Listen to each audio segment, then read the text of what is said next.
Hello friends, Rama mathematics classes में आपका स्वागत है। देखिए फ्रेंड्स, आज एक नए वीडियो के साथ नए सेट को देखने के प्रयास करते हैं। देखिए, इसके पहले दो सेट बना दिए हैं, उसको देखने के प्रयास करिएगा। चलिए आगे देखते हैं।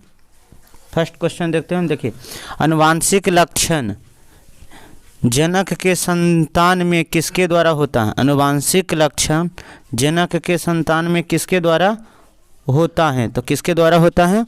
तो देखिए, जीन के द्वारा। कौन है? तो जीन के द्वारा। डीएनए के सबसे छोटा इकाई क्या है? तो जीन है। चलिए आगे देखते हैं।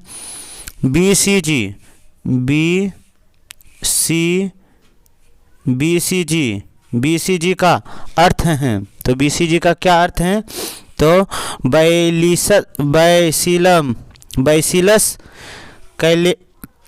कैमिलिटी ग्यूरेन है। चलिए ऑप्शन नंबर ए होगा। देखिए फिर से पढ़ लेते हैं। देखिए, बैसिलस कैमिलिटी ग्यूरेन है। चलिए आगे तीसरा देखते हैं। डीएनए का कृत्रिमक संश्लेषण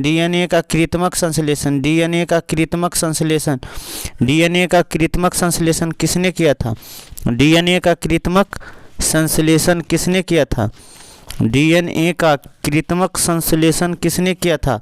तो कार्ल्सबर्ग ने। किसने किया था? तो कार्ल्सबर्ग ने। कहने का मतलब डीएनए का खोज किसने किया था? तो कार्ल्सबर्ग ने किया था। लेकिन द्विखंडन किसने किया था? वाटसन और क्रिक ने। द्विखंडन किसने किया था? तो वाटसन और क्रिक ने 1953 में। कब किया था? तो 1953 में किया था। और नोबेल पुरस्कार कब मिला? तो 1962 में। कब मिला? तो 1962 में दोनों को नोबेल पुरस्कार मिला। चलिए आगे देखते हैं। आगे, राइबोसोम किसके बने होते हैं? राइबोसोम्स किसके बने होते हैं? तो आरएनए और प्रोटीन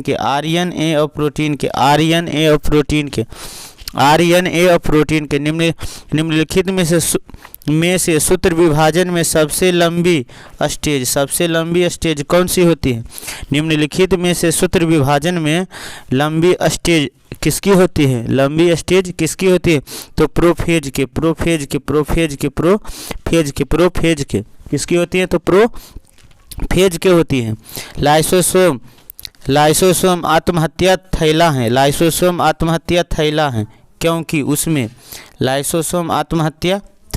क्योंकि उसमें क्या पाया जाता है जिसके चलते आत्महत्या थैली कहते हैं? तो जल अपघटक एंजाइम कौन पाया जाता है? क्या पाया जाता है? तो जल अपघटक एंजाइम पाया जाता है, जिसके चलते उसे आत्महत्या थैली कहते हैं। चलिए आगे देखते हैं। देखिए, ये गलती नहीं करिएगा कि अपचयी एंजाइम पाया जाता है, नहीं, जल अपघटक एंजाइम पाया जाता है। कोशिका का पावर हाउस कौन है? तो माइटोकॉन्ड्रिया। कौन है? तो माइटोकॉन्ड्रिया है। अंतिम रूप से जैविक ऊर्जा किससे प्राप्त होती है? तो एटीपी से। अंतिम रूप से जैविक ऊर्जा किससे प्राप्त होती है? तो एटीपी से। किससे? तो एटीपी से प्राप्त होती है। अंतिम रूप से जैविक ऊर्जा किससे प्राप्त होती है? तो एटीपी से प्राप्त होती है। चलिए आगे देखते हैं। किसी निश्चित क्षेत्र जैसे तालाब आदि में पौधों तथा जंतुओं के बीच पारस्परिक संबंध को क्या कहा जाता है? तालाब आदि में पौधों एवं जंतुओं के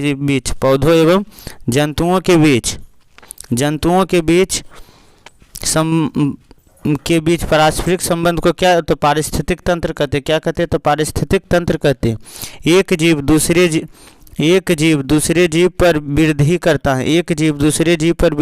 है, परंतु उससे भोजन नहीं। एक जीव दूसरे जीव पर वृद्धि करता है परंतु उससे भोजन नहीं लेता है, वह क्या कहलाता है? तो अधिपादप कहलाता है। क्या कहलाता है? तो अधिपादप कहलाता है। क्या कहलाता है? तो अधिपादप कहलाता है। चलिए आगे देखते हैं। जो पादप जीवन में केवल एक बार पुष्प धारण करता है उसे क्या कहते हैं? जो पादप जीवन में एक बार ही पुष्प धारण करता है उसे क्या कहते हैं? तो उसे मोनोकापिस कहते हैं, कापिक कहते हैं, मोनोकापिक कहते हैं। क्या कहते हैं? तो मोनोकापिक कहते हैं, मोनोकापिक कहते हैं। क्या कहते हैं? तो मोनोकापिक कहते हैं। जीन म्यूटेशन उत्पन्न होता है, जीन म्यूटेशन उत्पन्न होता है डीएनए के जीनों के क्रम में परिवर्तन से, डीएनए के जीन के परिवर्तन से। चलिए ऑप्शन नंबर डी होगा। आगे देखते हैं। भोजपत्र किससे मिलता है? भोजपत्र किससे मिलता है? भोजपत्र किससे मिलता है? तो बेटुला की छाल से, बेटुला की छाल से, बेटुला की छाल से। लंबे रेशे कहलाते हैं, लंबे रेशे कहलाते हैं, लंबे रेशे कहलाते हैं, लंबे रेशे कहलाते हैं तो लिंट कहलाते हैं, लिंट। लंबे रेशे कहलाते हैं तो लिंट कहलाते हैं, लंबे रेशे क्या कहलाते हैं? तो लिंट कहलाते हैं। चलिए आगे देखते हैं।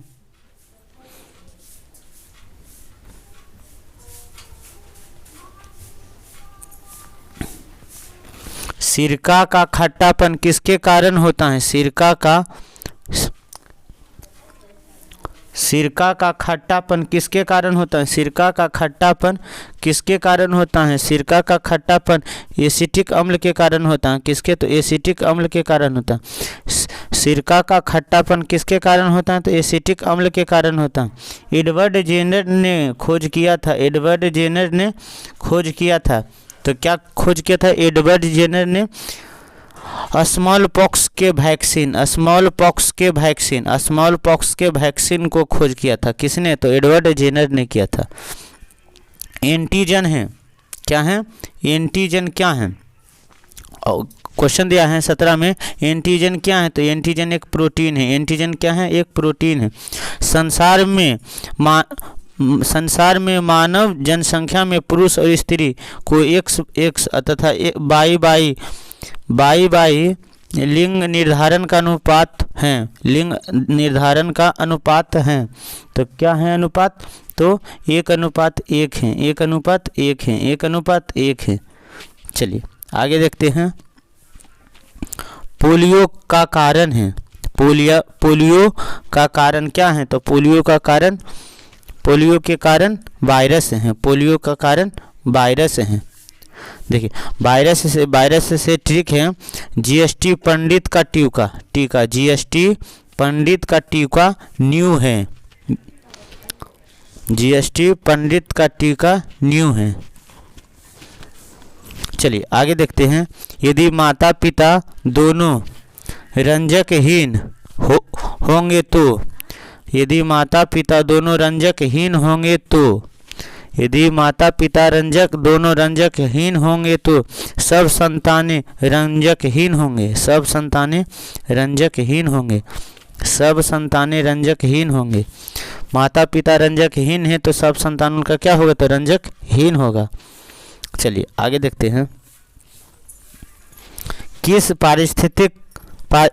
परिस्थिति में एक नारी भी वर्धांत हो सकती है?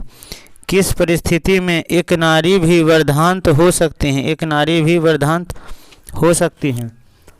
किस परिस्थिति में एक नारी भी वर्धांत हो सकती हैं?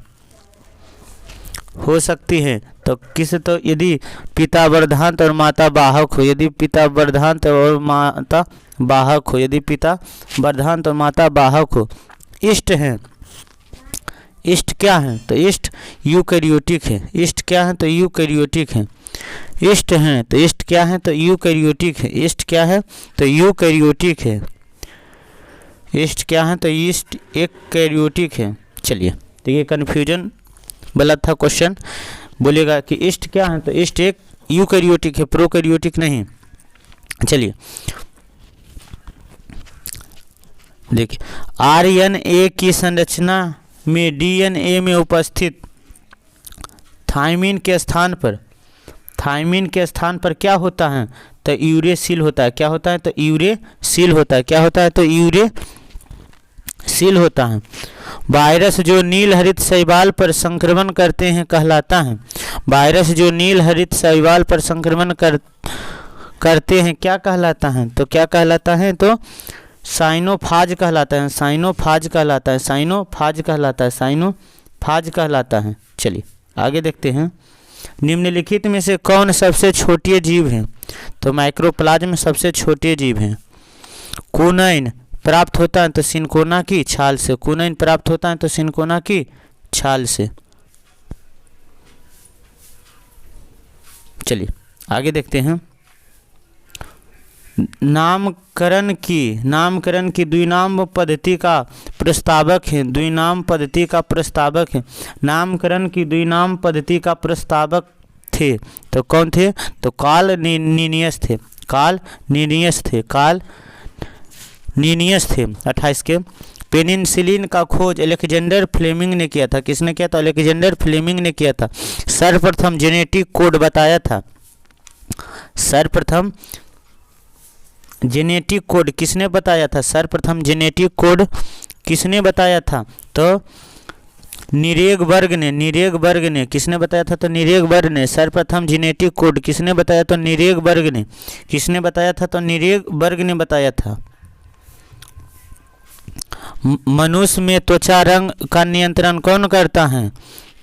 तो इस कौन मनुष्य में त्वचा का रंग नियंत्रण कौन करता है? तो पोलीजीन्स द्वारा। पोलीजीन्स द्वारा। पोलीजीन्स द्वारा। पोलीजीन्स द्वारा। मनुष्य में त्वचा के रंग का नियंत्रण कौन करता है? तो पोलीजीन्स करता है। कौन करता है? तो पोलीजीन्स करता है। निम्नलिखित में से कौन सा शैवाल अगर निर्माण में प्रयुक्त होता है? अगर निर्माण में प्रयुक्त होता है तो कौन सा होता है? तो ग्रेसिलियाई हैं। ग्रेसिलियाई हैं। कौन है? तो ग्रेसिलियाई हैं। ग्रेसिलियाई हैं। जेंथोफिल हैं। जेंथोफिल हैं। क्या हैं? जेंथोफिल हैं। जेंथोफिल हैं। क्या है? तो जेंथोफिल क्या है? तो पीले रंग का है। पीले रंग का है। पीले रंग का है। चलिए आगे। एंटीबायोटिक क्लोरीन प्राप्त होते हैं। एंटीबायोटिक क्लोरीन प्राप्त होते हैं। एंटीबायोटिक क्लोरीन प्राप्त होते हैं। एंटीबायोटिक क्लोरीन प्राप्त होते हैं तो किसके द्वारा होता है? तो शैवाल द्वारा। किसके द्वारा? तो शैवाल द्वारा। जलीय काई का कारण है। जलीय काई क्या है? का कारण क्या है? तो जलीय काई का कारण क्या है? नील हरित शैवाल है। जलीय काई का कारण क्या है? तो नील हरित शैवाल है। साइकस में परागण किस माध्यम से होता है? साइकस में परागण किस माध्यम से होता है? तो वायु द्वारा। किसके द्वारा? तो वायु द्वारा। किसके द्वारा होता है? साइकस में तो वायु द्वारा होता है। चलिए आगे देखते हैं। मनुष्य में एक कवक जनित रोग है। मनुष्य का एक कवक जनित रोग है। मनुष्य का एक कवक जनित रोग है तो किसका है? तो रिंगवर्म का है। रिंगवर्म का है। किसका? तो रिंगवर्म का है। रसायन प्रयोगशाला में उपयोग में लाए जाने वाला लिटमस। रसायन प्रयोगशाला में लाए जाने वाला प्राप्त लिटमस बनता है तो किसका बनता है? तो किसका निर्माण होता है? तो सैक का। किसका? तो सैक का। किसका? तो शैवाल का। किसका? तो शैवाल का। सैक से। किससे? तो सैक से निर्माण होता है। देखिए फिर से देख लेते हैं। देखिए क्वेश्चन थोड़ा सा थी है। रसायन प्रयोगशाला में प्रयोग में लाए जाने वाला लिटमस प्राप्त किया जाता है तो सैक से। किससे? तो सैक से किया जाता है। चलिए। प्रकाश ऊर्जा रसायन ऊर्जा में बदलती हैं। प्रकाश ऊर्जा को रसायन ऊर्जा में कौन बदलती हैं? प्रकाश ऊर्जा को रसायन ऊर्जा में कौन बदलती है? तो प्रकाश संश्लेषण से। कौन? प्रकाश संश्लेषण से। किससे? तो प्रकाश संश्लेषण से। केसर प्राप्त किया जाता है। केसर प्राप्त किया जाता है तो क्रोकस पादप के वर्तिकाग्र और वर्तिकाग्र से। क्रोकस पादप के वर्तिकाग्र और वर्तिकाग से। तो ऑप्शन नंबर बी होगा। सिनकोना के पौधे किस भाग से, सिनकोना के पौधे के किस भाग से मलेरिया की औषधि क्विनोन प्राप्त होती हैं? तो छाल से, छाल से। किससे? तो छाल से होती है। किससे होती है? तो छाल से होती है। चलिए आगे देखते हैं।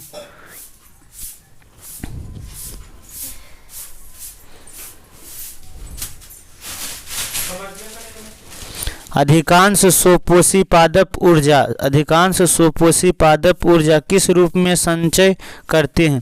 अधिकांश स्वपोषी पादप ऊर्जा किस रूप में संचय करते हैं? अधिकांश स्वपोषी,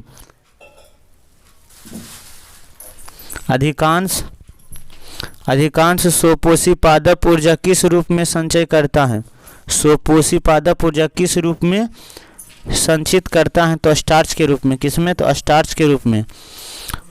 पौधों में कार्बन डाइऑक्साइड का अवशोषण, ऑक्सीजन का निष्कासन किसके द्वारा होता है?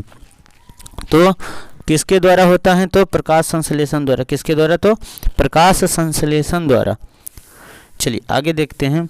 बाष्पोत्सर्जन मापने यंत्र हैं, क्या? तो बाष्पोत्सर्जन को मापने वाला यंत्र कौन है? तो बाष्पोत्सर्जन का तो पोलोमीटर है। क्या है? तो पोटोमीटर है। कौन है? तो पोटोमीटर है। कोई क्या है? तो पोटोमीटर। बाष्पोत्सर्जन को मापने वाला यंत्र है तो पोटोमीटर है। क्या है? तो पोटोमीटर है। पौधों में जल का संवहन किसके मार्ग से, पौधों में जल का संवहन तो किसके मार्ग से होता है? तो जाइलम से। किससे होता है? तो जाइलम से। चलिए आगे देखते हैं। कोशिका में भोजन या ग्लूकोज का ऑक्सीकरण कहाँ होता है? तो माइटोकॉन्ड्रिया में। कहाँ होता है? कोशिका में भोजन या ग्लूकोज का ऑक्सीकरण कहाँ होता है? तो कहाँ होता है? तो माइटोकॉन्ड्रिया में होता है। कौन सा पदार्थ श्वसन और प्रकाश संश्लेषण दोनों में कार्य करता है? श्वसन और प्रकाश संश्लेषण दोनों में कार्य करता है। कौन सा पदार्थ श्वसन और प्रकाश संश्लेषण दोनों में कार्य करता है? तो साइटोक्रोम। साइटोक्रोम कौन है? तो साइटोक्रोम है। क्रेब्स चक्र के द्वारा संश्लेषण होता है। क्रेब्स चक्र के द्वारा संश्लेषण क्या होता है? क्रेब्स चक्र के द्वारा संश्लेषण क्या होता है? तो प्यूमेरिक अम्ल। क्रेब्स चक्र के द्वारा संश्लेषण क्या होता है? तो प्यूमेरिक अम्ल। क्या होता है? प्यूमेरिक अम्ल होता है। क्रेब्स चक्र के द्वारा संश्लेषण क्या होता है? तो प्यूमेरिक अम्ल होता है। चलिए आगे देखते हैं।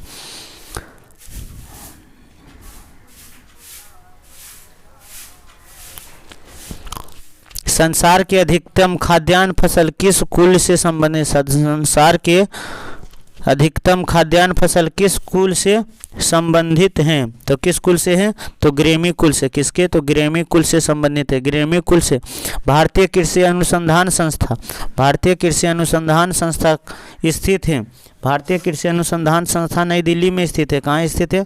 तो नई दिल्ली में स्थित है। कहाँ है? तो नई दिल्ली में स्थित है। कोशिका सिद्धांत किसने दिया था? तो स्लाइडेन और स्वान ने। किसने दिया था? तो स्लाइडेन और स्वान ने।